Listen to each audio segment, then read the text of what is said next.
Bismillahirrahmanirrahim. Alhamdulillahi ala ihsanihi wa syukru lahu ala taufiqihi wa amtinanihi. Asyhadu an la ilaha illallah wahdahu la syarika lah ta'ziman li sya'nihi wa asyhadu anna Muhammadan abduhu wa rasuluhu ad-da'i ila ridwanihi. Allahumma salli ala Muhammadin wa ala alihi wa sahbihi wa ikhwanihi. Ikhwani wa akhwati fiddin, kaum muslimin dan muslimat, para pemirsa yang semoga senantiasa dirahmati oleh Allah Subhanahu wa taala. Assalamualaikum warahmatullahi wabarakatuh.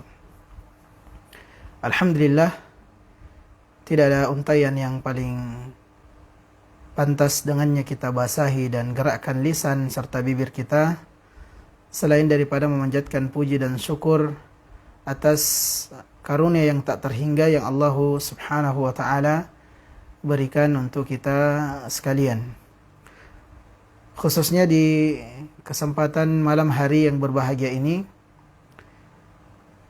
Allah Subhanahu wa taala kembali mengumpulkan begitu banyak nikmat.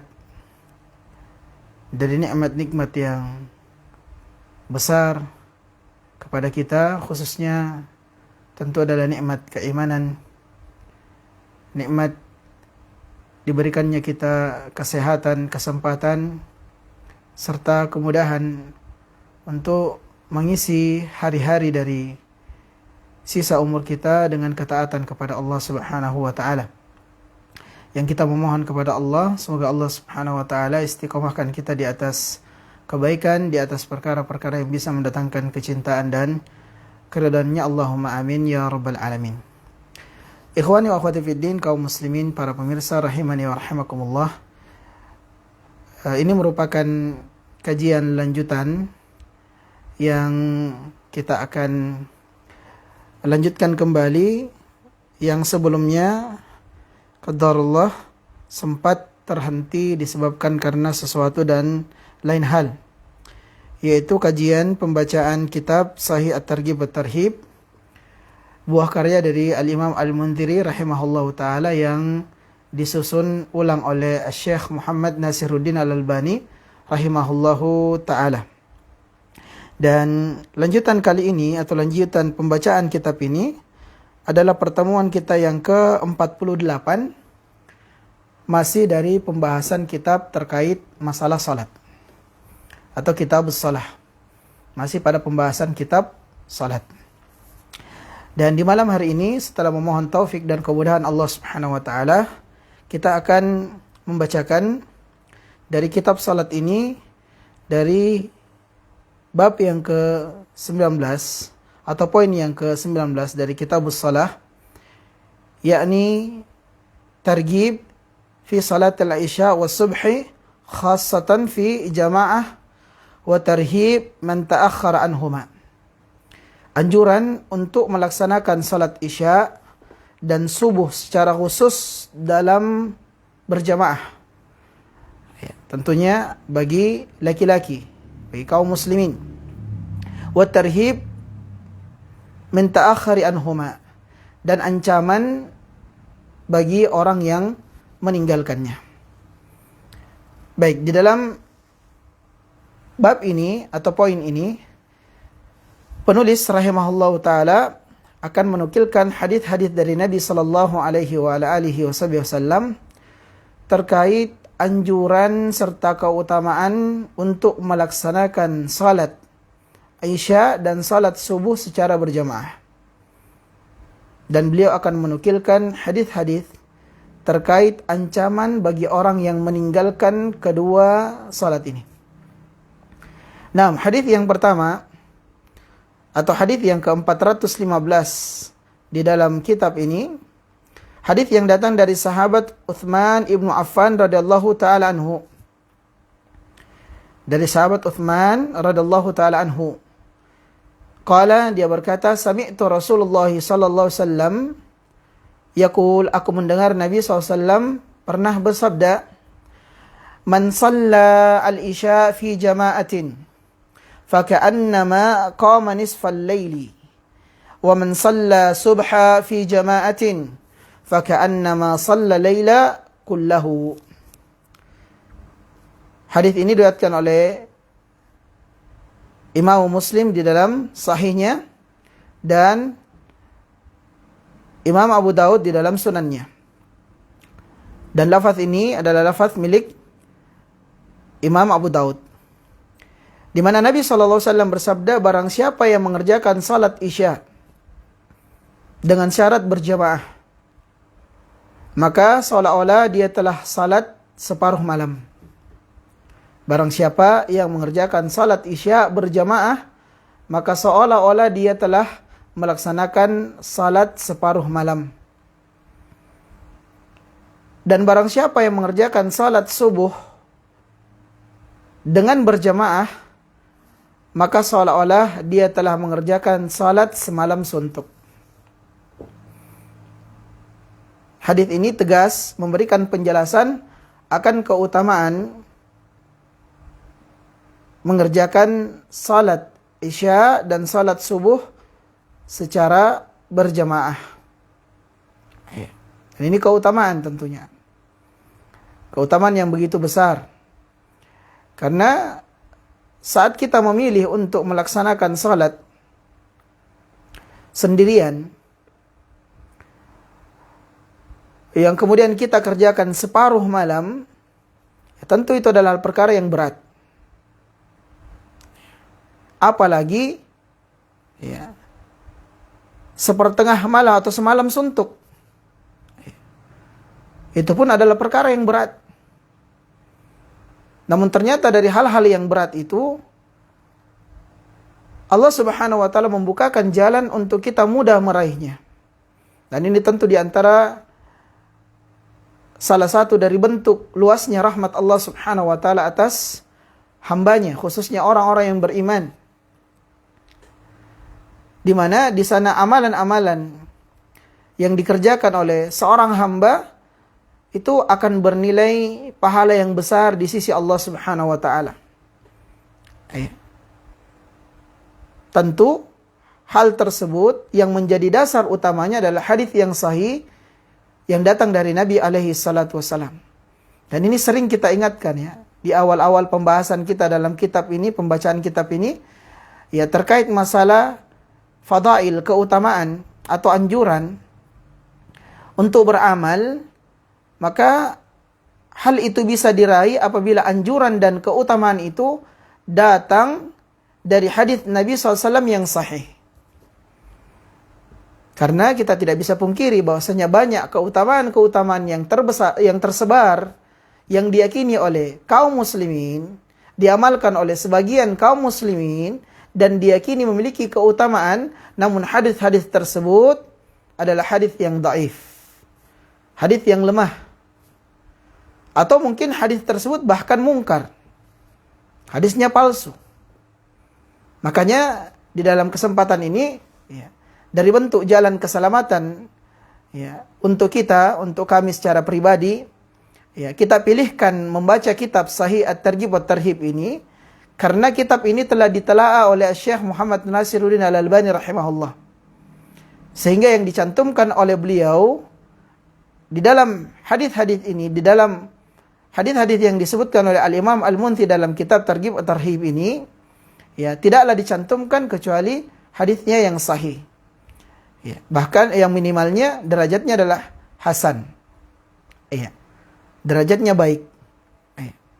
Nah, itu sekedar pengingat lagi untuk kita bahwa keutamaan yang bisa diraih dari suatu hadis yang datang dari Nabi SAW menyebutkan tentang keutamaan amalan tersebut, ya kita ambil dari hadis-hadis yang sahih dari Nabi alaihi salatu wasalam, atau riwayat yang sahih dari sahabat ridwanu alaihim ajmain.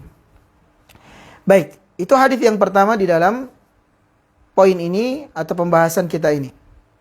Hadis yang kedua atau hadis yang ke 416 adalah hadis yang datang dari sahabat Abu Hurairah radhiyallahu taala anhu,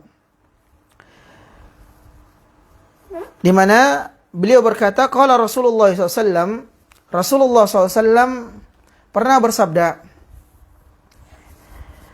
inna athqala salatin alal munafiqin salatul isya wa salatul fajr. Sesungguhnya salat yang paling berat ditegakkan bagi orang-orang yang munafik adalah salat Isya dan salat subuh. Walau ya'lamuna ma fihima la atauhuma walau habwan. Sekiranya mereka mengetahui akan keutamaan pahala yang begitu besar yang Allah siapkan dari dua salat ini, yakni salat Isya dan salat subuh, maka pasti mereka akan mendatanginya walaupun dalam keadaan merangkak.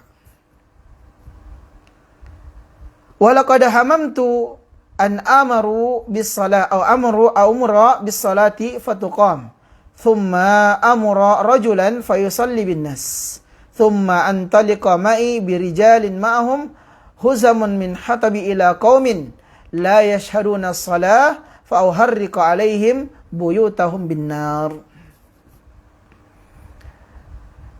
Kata Nabi alaihi salatu wasallam, sungguh ya, aku telah berniat dengan tekad yang sangat kuat untuk memerintahkan ya seseorang mengerjakan salat, ya dikomandangkannya iqamat, lalu aku menunjuk salah seorang di antara kalian yang menjadi imam menggantikan aku, kata Nabi SAW. Kemudian apa? Maka kemudian aku pun berangkat, ya, ya, bersama dengan orang-orang membawa ikatan ya kayu yang sudah dibakar. Jadi kayu yang diikat dan ujungnya sudah dibakar. Ya, mendatangi orang-orang yang tidak hadir melaksanakan salat berjamaah tersebut. Iya. Ini membakar rumah-rumah mereka. Nah, hadis ini adalah hadis yang sahih, dikeluarkan oleh Al-Imam Al-Bukhari dan Al-Imam Muslim dalam sahih keduanya. Dalam hadis ini terkandung beberapa pelajaran. Pelajaran yang pertama, Nabi alaihissalam setelah di hadis yang pertama tadi menyebutkan akan keutamaan salat subuh dan salat Isya, maka dalam hadis ini Nabi SAW menyebutkan akan ancaman dan juga nanti akan menyebutkan akan keutamaannya. Ancaman yang pertama, bahwa dari tanda-tanda kemunafikan adalah berat bagi seorang itu melaksanakan salat Isya dan salat subuh. Nabi mengikat sifat ini kepada orang-orang munafik. Inna athqala salati alal munafiqin salatul Isya wa salatul fajr. Sesungguhnya salat yang paling berat dilaksanakan, ditunaikan, ditegakkan oleh orang-orang munafik adalah salat Isya dan salat subuh. Maka para ulama kita menjelaskan bahwasanya dari hal yang ditakutkan menimpa pada diri seorang hamba adalah sifat-sifat kemunafikan. Dan hal yang berkaitan tentang kemunafikan ini ya, disebutkan oleh Nabi SAW di dalam beberapa hadisnya. Ya. Nah, di antaranya hadis yang mulia ini, bahwa sifat orang munafik, ya, ciri dan tanda-tanda mereka itu berat melaksanakan salat Isya dan salat subuh. Kenapa? Karena hal yang diinginkan oleh orang-orang munafik saat mereka beribadah, ya, itu bukan semata-mata mengharapkan ridha Allah Subhanahu wa taala. Ya.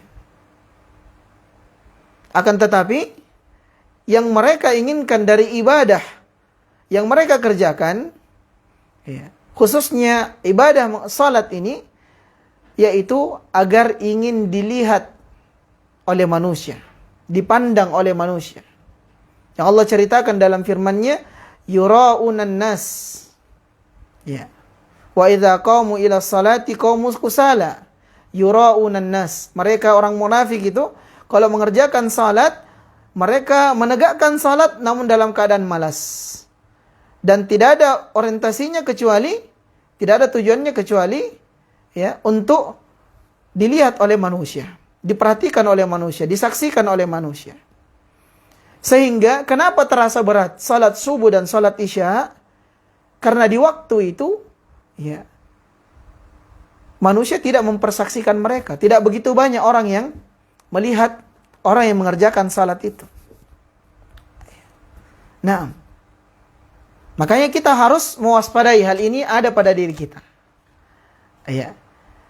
Nah, jangan sampai kemalasan kita menegakkan salat isya berjamaah khususnya kaum laki-laki di masjid, atau kemalasan kita melaksanakan salat subuh berjamaah di masjid, itu dari tanda-tanda kemunafikan wal iyad billah. Iya. Maka jaga. Karena dengan menjaganya, ya mafhum mukhalafahnya, pengertian sebaliknya, itu tanda akan keimanan. Itu tanda akan baiknya keimanan. Walaupun bersamaan dengan itu tentu tetap pada diri seorang mukmin, ya, dia takut tertimpa kemunafikan. Karena jangankan sekelas kita, sekelas para sahabat ridwanu alaihim ajmain, itu mereka takut tertimpa sifat kemunafikan. Dan kita berlindung kepada Allah Subhanahu wa taala dari sifat ini. Lalu kemudian di penggalan selanjutnya kata Nabi alaihi wasallam setelah menyebutkan tentang ancaman, ya, di mana ancaman ini merupakan karakter dan sifat yang melekat bagi seorang munafik, yaitu orang yang berat melaksanakan salat subuh dan salat isya, Nabi kemudian menyebutkan akan keutamaan. Iya. Nah, keutamaan dari sisi cara Nabi SAW menjelaskan. Ya, walaupun Nabi tidak sebutkan jumlah keutamaan tersebut, nilai dari keutamaan itu, namun kiasan yang disebutkan oleh Nabi SAW itu memberikan pemahaman kita akan besarnya pahala itu. Ya, dan wallahu taala alam, ini diantara mukjizat Nabi SAW dari ya jawamiul kalim. Ya, Nabi SAW itu sedikit dari ucapannya, namun ya luas makna dari ucapan beliau sallallahu alaihi wasallam. Ya, di mana kata beliau di penggalan selanjutnya, walau ya'lamuna ma fihima, ya, sekiranya mereka mengetahui akan besarnya pahala yang terdapat bagi orang yang mengerjakan salat isya secara berjamaah dan salat subuh, ya, la atauhuma walau habwan. Mereka pasti akan mendatanginya walaupun dalam keadaan merangkak. Dan tadi di hadis yang sebelumnya Nabi SAW sudah menyebutkan dari keutamaan itu, yaitu barang siapa yang melaksanakan salat isya secara berjamaah, maka seolah-olah dia telah melaksanakan salat setengah malam. Siapa yang mengerjakan salat subuh secara berjamaah, maka seolah-olah dia telah melaksanakan salat semalam suntuk. Iya. Nah, orang yang beriman akan negeri akhirat, kemudian orang yang beriman dari apa yang telah dijanjikan disebutkan oleh Nabi alaihi salatu wassalam, tentu hal itu akan memicu dirinya untuk senantiasa melaksanakan amalan tersebut, mengamalkan amalan tersebut, anjuran tersebut untuk meraih keutamaan tersebut. Sebagaimana yang tadi kita singgung, berat kita sholat setengah malam, apalagi semalam suntuk, berat bagi kita. Nah, ada sesuatu yang tidak begitu berat, namun kita bisa meraih pahala itu. Ya, kenapa kita tidak memilih? Ya. Nah, sholat isya, berapa waktu yang harus kita korbankan untuk melaksanakan sholat isya? Ya. Dan saya yakin, ya, dimanapun tempat kita, tempat tinggal kita, saya yakin ya bahwa masjid-masjid kaum muslimin itu pasti berada di sekitar tempat tinggal kita. Dimanapun kita berada, di Indonesia ini secara khusus. Ya, dimana banyaknya, alhamdulillah, dari masjid-masjid yang dibangun. Ya. Nah, ya. Sekiranya jauh pun, alhamdulillah mungkin kita memiliki kendaraan, entah itu roda 4 atau roda 2. Nah, kita mengerjakan salat Isya yang kurang lebih mungkin paling maksimal 15 menit. Ya, tentu dengan zikirnya. Kita melaksanakan salat subuh juga seperti itu. Nah, dengan amalan yang kurang lebih 15 menit tersebut, seolah-olah kita telah melaksanakan salat setengah malam atau semalam suntuk. Nah, maka orang yang cerdas, mukmin yang cerdas tentu tidak akan melewatkan keutamaan yang besar ini. Belum lagi tadi disebutkan ancamannya. Sekiranya kita ditimpa kemalasan melaksanakan salat Isya dan salat subuh itu, maka ditakutkan kita tertimpa dari penyakit atau dari sifat munafik. Waliyadzubillah. Nah, kemudian Nabi alaihi salatu wasalam lagi-lagi menegaskan, di penggalan selanjutnya akan besarnya keutamaan, bersamaan dengan itu akan meruginya dan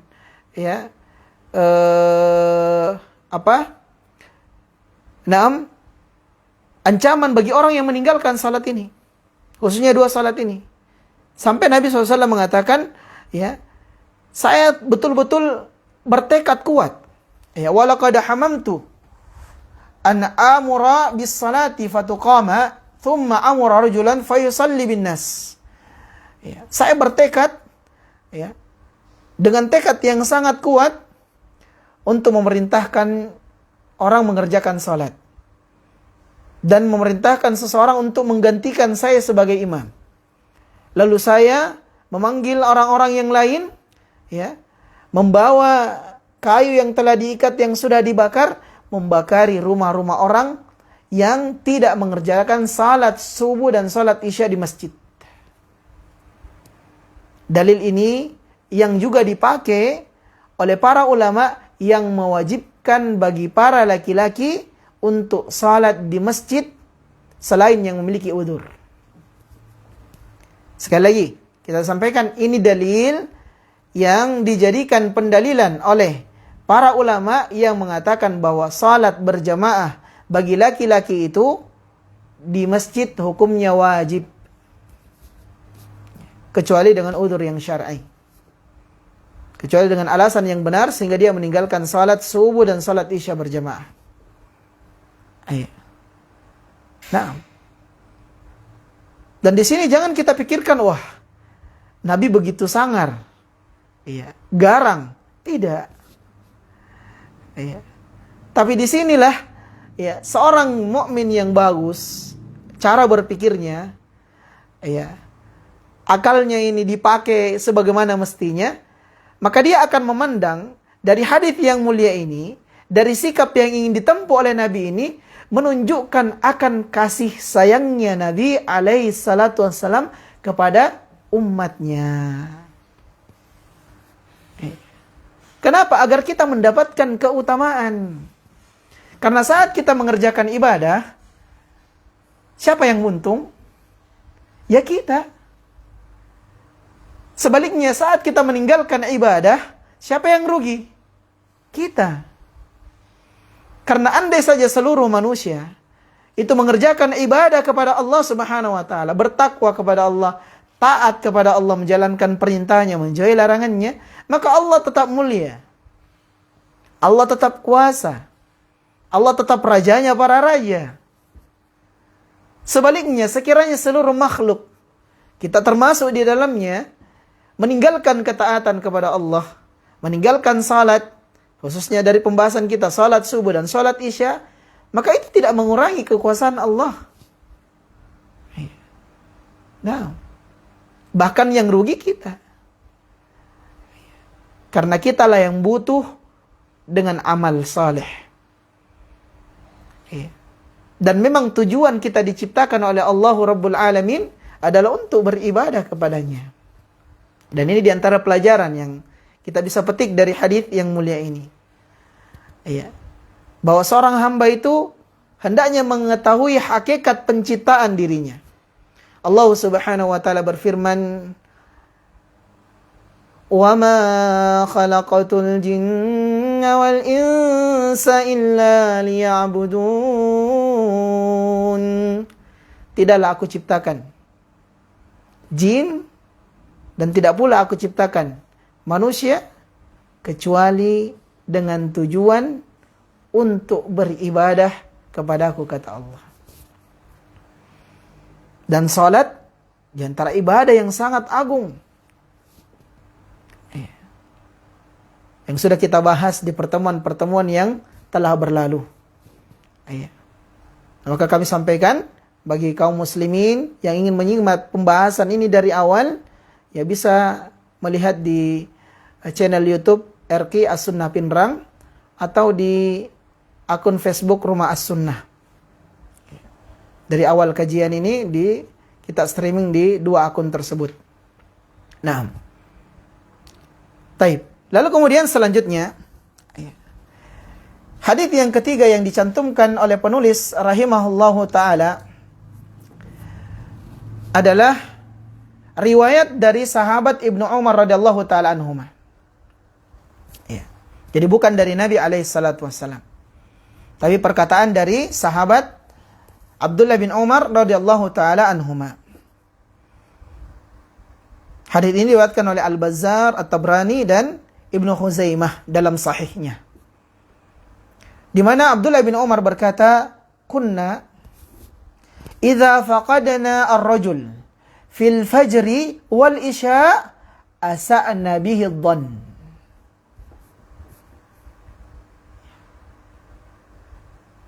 Kata Abdullah bin Umar radhiyallahu taala anhuma, kami dahulu apabila tidak melihat seorang dalam salat subuh ataupun salat isya, maka kami berburuk sangka kepadanya.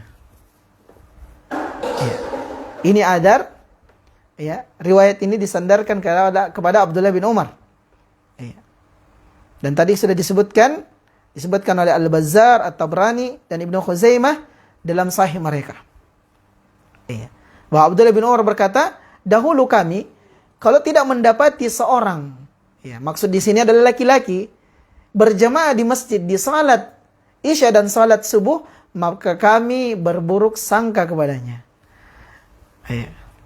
Nah, yang tadi sudah disebutkan di hadis yang kedua, bahwa orang yang tidak mengerjakan salat subuh, salat isya secara berjamaah, itu dari sifat-sifat orang-orang munafik. Nah, apalagi kalau hal itu keseringan terjadi, bukan sesekali. Keseringan terjadi. Tiap sholat subuh dan sholat isya, hidungnya tidak terlihat di masjid. Nah, tapi kalau sholat yang dilihat, disaksikan oleh manusia, seperti sholat duhur, sholat asar misalnya, atau sholat maghrib, dia ada. Nah, tentu ini dengan, kalau dia tidak memiliki alasan yang syar'i. Lihat bagaimana sahabat Abdullah bin Umar bersikap. Kalau sikapnya tadi Nabi, ingin membakar rumah-rumah orang yang tidak mengerjakan salat isya dan salat subuh, tanpa udzur yang syar'i, di masjid. Adapun sikap Abdullah bin Umar radhiyallahu taala anhuma, kami kalau mendapati orang yang tidak melaksanakan salat isya di masjid, tidak pula melaksanakan salat subuh di masjid berjamaah, maka kami berburuk sangka padanya. Dan di sini di antara dalil yang dipakai oleh para ulama, bahwasanya terkadang buruk sangka itu hadir atau datang pada diri seorang muslim kepada saudara muslim yang lainnya disebabkan karena perbuatannya. Dia yang membuka, sehingga kaum muslimin itu berburuk sangka padanya. Walaupun kita katakan tidak layak, tidak seharusnya seorang muslim itu berprasangka buruk kepada saudara muslim yang lainnya. Tapi hendaknya kita memberikan udzur, alasan. Nah, namun sekiranya itu dikerjakan terus-menerus, selalu tidak kelihatan di salat subuh dan salat isya, maka jangan juga disalahkan kalau orang berburuk sangka padanya. Sebagaimana Abdullah bin Umar radhiyallahu taala anhuma. Nah, kemudian hadis yang keempat yang dicantumkan oleh penulis rahimahullahu taala di dalam bab ini adalah kata beliau, wa an rajulun min Nakha' qala sami'tu Abu Darda radhiyallahu anhu hina hadartuhu al-wafatu qala uhaddithukum hadithan sami'tu an Rasulillahi sallallahu alaihi wa alihi wasallam. Seorang laki-laki dari An-Nakha' berkata, aku mendengar Abu Darda radhiyallahu taala anhu saat menjelang wafatnya pernah berkata, di mana beliau berkata, Abu Darda berkata, aku pernah mendengar Nabi sallallahu alaihi wa alihi wasallam bersabda, "U'budillaha ka'annaka tarah, fa in lam takunu tarahu fa innahu yarak. Wa'dud nafsaka fil mauta wa iyyaka wa da'watal madlum fa innaha tustajab. Wa man istata'a minkum ay yashhada salatain al-isya wa subha walau habwan falyaf'al." Makna hadis ini hampir sama dengan makna hadis yang kedua. Makna hadis yang keempat ini hampir sama dengan makna hadis yang kedua tadi yang kita sebutkan. Di mana Rasulullah SAW bersabda, sembahlah Allah Subhanahu wa taala, beribadahlah kepada Allah seolah-olah engkau melihatnya. Ini disebutkan dari hadis yang terkenal yang dinukil oleh para ulama dalam kitab-kitab mereka, yaitu hadis Umar bin Khattab radhiyallahu taala anhu. Yang hadis yang merupakan intisari dari ajaran Islam tatkala, atau hadis ini biasa dikenal dengan hadis Jibril. Tatkala Jibril datang bertanya kepada Nabi SAW tentang Islam, tentang iman, tentang ihsan. Dan saat Nabi SAW menjawab tentang ihsan, maka Nabi sebutkan, ihsan itu adalah anta abudullaha ka'annaka tarah fa illam takunu tarahu fa innahu yarak. Nah, ihsan itu adalah engkau beribadah kepada Allah seolah-olah engkau melihat Allah, dan saat engkau tidak mampu melihatnya maka yakinlah bahwa Allah Subhanahu wa taala melihatmu. Maka seluruh ibadah akan menjadi indah, akan menjadi baik, akan menjadi utama sekiranya seluruh ibadah itu dikerjakan dengan ihsan. Dan dengan sifat dan sikap ihsan inilah seorang bisa beribadah dengan baik, dengan maksimal kepada Allah Subhanahu wa taala, termasuk dalam masalah salat. Salat kita diperintah untuk khusyuk.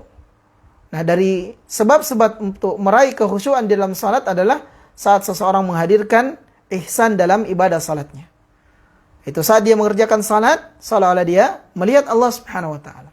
Namun sekiranya tidak mampu kita melihat, dan memang tidak mampu kita melihat Allah Subhanahu wa taala di dunia ini, namun yakinlah bahwasanya Allah Subhanahu wa taala senantiasa melihat kita, menyaksikan kita. Nah, ikhwani wa akhwati fiddin, kaum muslimin dan muslimat, para pemirsa rahimani Allah wa iyyakum. Kata Nabi alaihi salatu wassalam, beribadahlah kalian seolah-olah Allah Subhanahu wa taala, atau kalian melihat Allah. Fa illam takunu tara fa innahu yara. Kalau kalian tidak mampu melihat Allah, yakinlah bahwasanya Allah melihat kalian. Wa'dud nafsaka fil mauta. Anggaplah diri-diri kalian dari golongan orang-orang yang mati. Disebutkan oleh para ulama, sebagaimana yang disebutkan dari beberapa hadis Nabi SAW, yang memerintahkan kita untuk memperbanyak mengingat kematian. Kata Nabi SAW, aktsiru min hadimil lazzat. Perbanyaklah oleh kalian mengingat pemutus kelezatan. Pemutus kelezatan itu adalah al-maut, kematian. Kenapa? Kata Imam Ad-Dakhaq rahimahullah ta'ala, dengan mengingat kematian, seorang tidak akan panjang angan-angan. Dengan mengingat kematian, seseorang akan ridha terhadap ketetapan Allah Subhanahu wa ta'ala. Dan dengan memperbanyak mengingat kematian, seseorang akan memperbaiki ibadahnya. Maksimal dia beribadah kepada Allah Subhanahu wa ta'ala. Ya, sebagai bekal terbaik, ya, dia saat dia dikembalikan kepada Allah Subhanahu wa taala, yaitu di awal dia mengakhiri dari kehidupan dunia ini dan mengawali kehidupan akhiratnya, yaitu saat dia didatangi oleh al-maut. Ya, makanya Nabi banyak sekali, sering sekali beberapa hadis, ya, dari Nabi SAW yang mengarahkan, mengisyaratkan ke situ untuk kita memperbanyak mengingat al-maut, kematian. Karena ini mendorong seorang untuk semangat dalam beribadah, bersegera taubat, semangat dalam beramal saleh, maksimal dalam menghalangi diri dari kemaksiatan-kemaksiatan, ya, dosa-dosa besar ataupun kecil. Iya, karena dia tahu dia akan mati. Dan dia tahu bahwasanya tidak ada yang dibawa setelah kematiannya kecuali amal saleh. Dan disebutkan oleh Nabi SAW sama pembahasan kita sebelumnya, bahwa dari amalan yang paling pertama akan dihisab oleh Allah Subhanahu wa taala adalah salat. Iya. Awwalu yuhasabu 'alal 'abdi fi yaumil qiyamah as-salah. Atau kama qala Rasulullah SAW. Amalan yang paling pertama dihisab oleh Allah Subhanahu wa taala di hari kiamat kelak adalah salat. Sekiranya salat itu baik, maka baiklah amalan yang lainnya. Sekiranya salat kita buruk, maka waliyadzubillah buruklah amalan yang lain yang seluruhnya.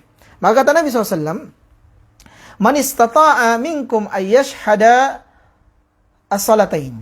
Maka barang siapa di antara kalian yang mampu untuk menghadiri, menegakkan, ikut, melaksanakan salat, dua salat, yang dimaksud di sini salat Isya dan salat subuh, ya, walau habwan, sampai pun harus merangkak, falyaf'al, maka hendaknya dia lakukan. Ya. Kita katakan tadi hadis yang keempat ini dalam poin ini, bab ini, itu sama maknanya dengan hadis yang hampir sama maknanya dengan hadis yang kedua tadi. Itu Nabi menyebutkan anjuran, ya, untuk melaksanakan salat Isya berjamaah dan salat subuh berjamaah, akan besarnya keutamaan. Sekiranya kalian mengerjakannya, ya, mampu melakukannya, maka lakukanlah sampai pun kalian harus merangkak untuk mengerjakannya. Ya. Bahwa ini isyarat bahwasanya seorang yang mungkin ditimpa penyakit yang tidak terlalu berat, maka, ya, dia bisa memaksakan dirinya untuk melaksanakan salat tersebut. Ya. Tentu selama sakit tersebut, ya, tidak begitu berat. Iya. Nah, ya, sebagian orang kan alasannya ya cuma flu-flu biasa, batuk-batuk biasa, meriang-meriang biasa, ya. Jadi kan alasan untuk tidak salat berjamaah di masjid. Iya. Nah, lihat, Nabi SAW sampai mengatakan, sekalipun kalian harus merangkak, iya, falyaf'al, maka hendaknya dia lakukan. Dan Nabi SAW, ya, bukan seperti sebagian kita yang taunya motivator saja, memberikan semangat orang, kita sendiri tidak mengerjakannya. Tidak, Nabi itu, ya, tidaklah memerintah kecuali Nabi mencontohkannya, mengerjakannya.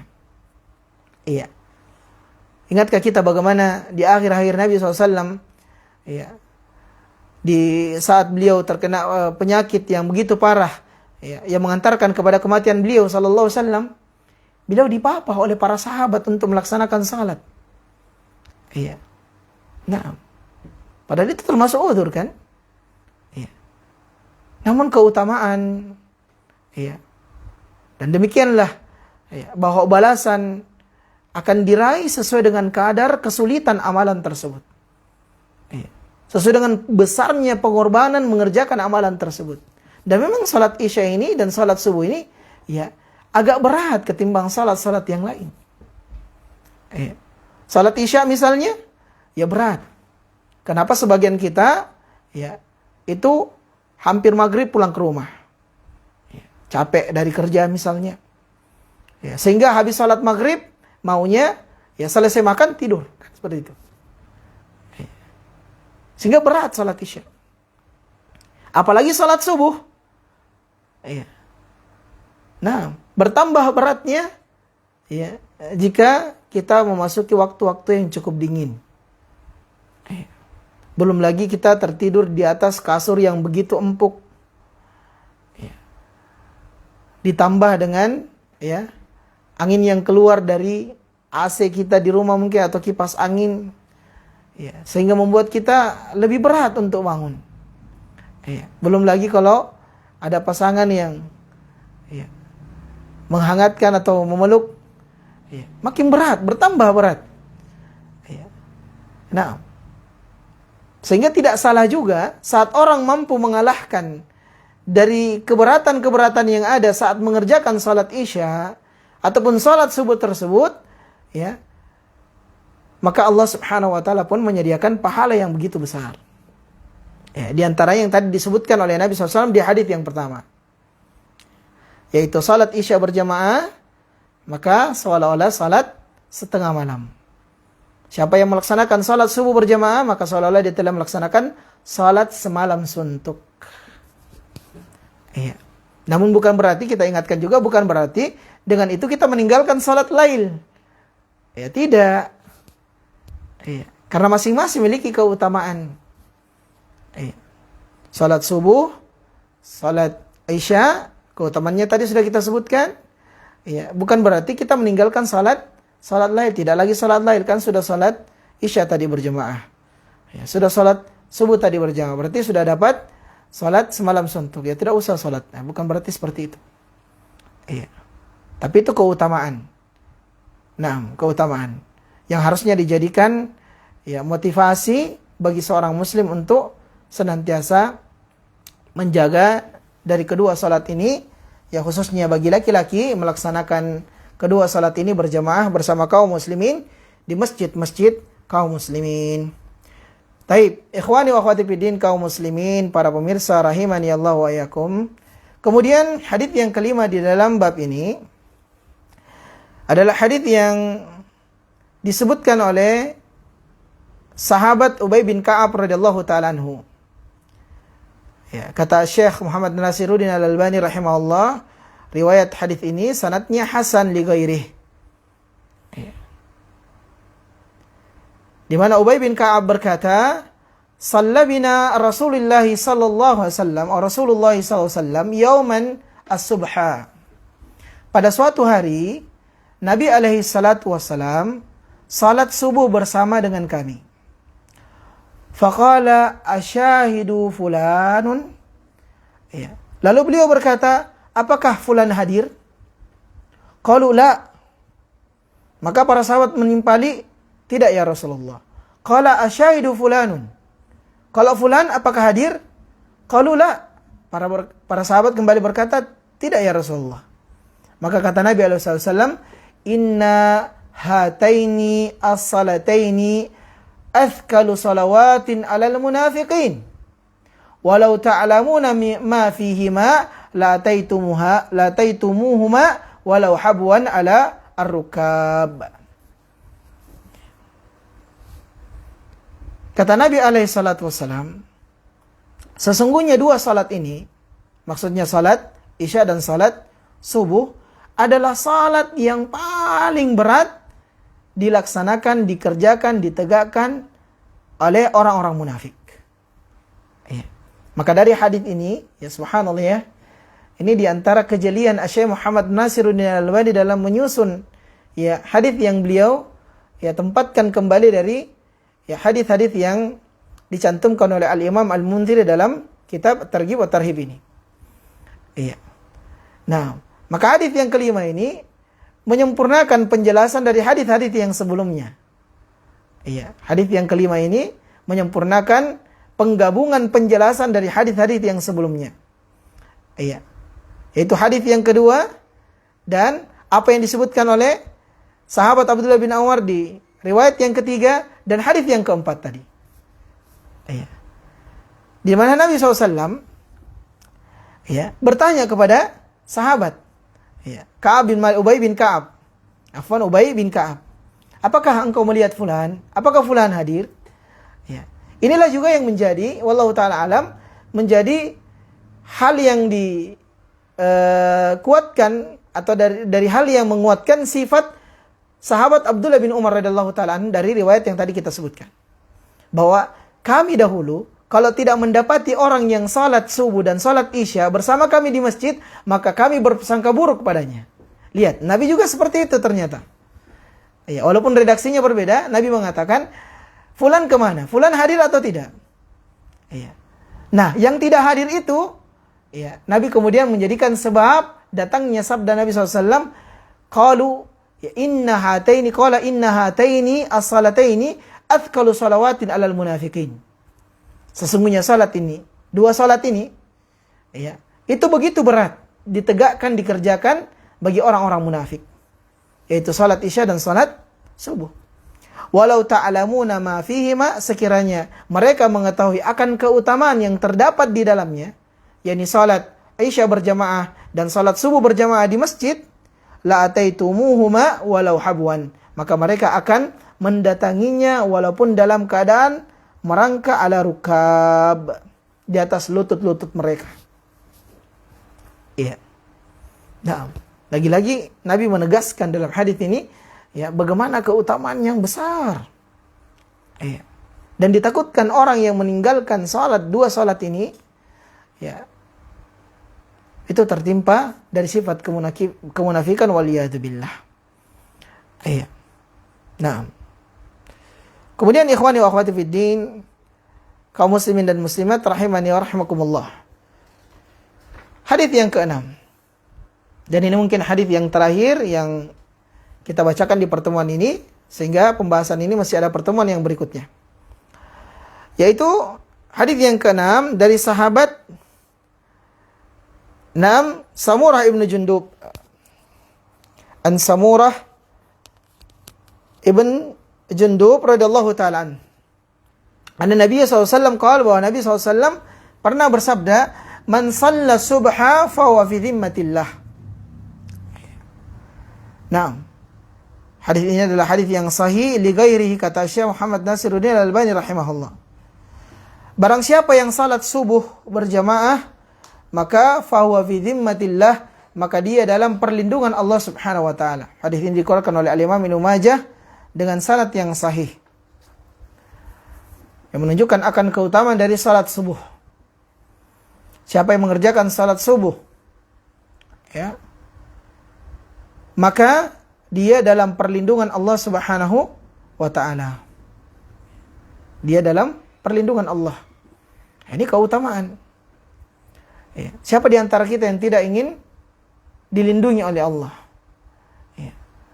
Nah, tidak ada tempat berlindung kita kecuali Allah Subhanahu wa taala. Dan tidak ada zat yang bisa melindungi kita kecuali Allah Subhanahu wa taala semata. Dan syariat menjelaskan, menetapkan di antara sebab-sebab mendapatkan, ya, perlindungan Allah Subhanahu wa taala adalah melaksanakan salat subuh, menjaga pelaksanaan salat subuh berjamaah. Nah, dan perlindungan di sini adalah perlindungan yang wallahu ta'ala alam bersifat umum. Nah, perlindungan yang bersifat umum. Tentu kita ingin terlindung, yang paling pokoknya adalah terlindung dari segala keburukan. Iya. Terlindung dari godaan syaitan. Kita ingin terlindung dari belenggu hawa nafsu. Kita ingin terlindung dari kesesatan. Dan wallahu ta'ala alam, yang paling pokoknya dari perlindungan di sini, sebenarnya dengan kaitan-kaitan hadis yang berbicara tentang ini, adalah perlindungan dari sifat kemunafikan. Karena hadis yang kita sebutkan tadi berbicara tentang itu. Maka wallahu ta'ala alam, perlindungan yang paling diharapkan di sini adalah dengan menjaga salat subuh, itu sebab perlindungan kita dari sifat kemunafikan. Dilindunginya kita dari sifat kemunafikan. Iya. Tentu selama bukan sekedar kita mengerjakan salat. Iya. Namun kita mengerjakan salat Isya dan subuh itu ikhlas karena Allah. Karena orang-orang munafik, sekian mereka juga salat. Iya. Tidak serta mereka meninggalkan seluruh salat, tidak. Mereka juga salat. Akan tetapi selain malas, selain berat salat subuh dan Isya, ya niatan mereka salat yura'unan nas, untuk dilihat manusia. Ya. Nah, sehingga kita harus jaga itu. Jaga salat subuh kita berjamaah di masjid bagi kaum laki-laki. Ya, dan sudah berlalu juga pembahasan bahwa jangan kita melarang ya, wanita-wanita kita, istri-istri kita untuk melaksanakan salat berjamaah di masjid, tentu dengan syarat-syarat dan ketentuan yang berlaku. Saat itu menjauhkan diri mereka dari fitnah dan sebab-sebab fitnah, dan walaupun demikian tidak dilarangnya mereka hadir di masjid-masjid salat bersama dengan kaum muslimin. Walaupun demikian salat di rumah-rumah mereka, kata Nabi SAW, itu lebih baik bagi mereka, bagi para wanita. Dan ini sudah berlalu juga pembahasannya di pertemuan-pertemuan kita sebelumnya. Baik, ikhwan wa akhwati fiddin, kaum muslimin dan muslimat rahimani wa rahimakumullah. Sekira pertemuan kita cukupkan dulu sampai di sini. Ya, semoga yang singkat-singkat seperti ini memberikan motivasi kembali untuk kita untuk senantiasa bersemangat di dalam menjaga amalan-amalan yang disyariatkan dalam agama kita, khususnya dari amalan-amalan yang sifatnya wajib, khususnya dari ibadah-ibadah yang sifatnya wajib. Ya, di antaranya adalah salat secara khusus. Ya, kita menjaga salat berjamaah kita di masjid bersama kaum muslimin, ya, dari 5 waktu salat yang khususnya sebagai pembahasan kita, yaitu salat isya dan salat subuh.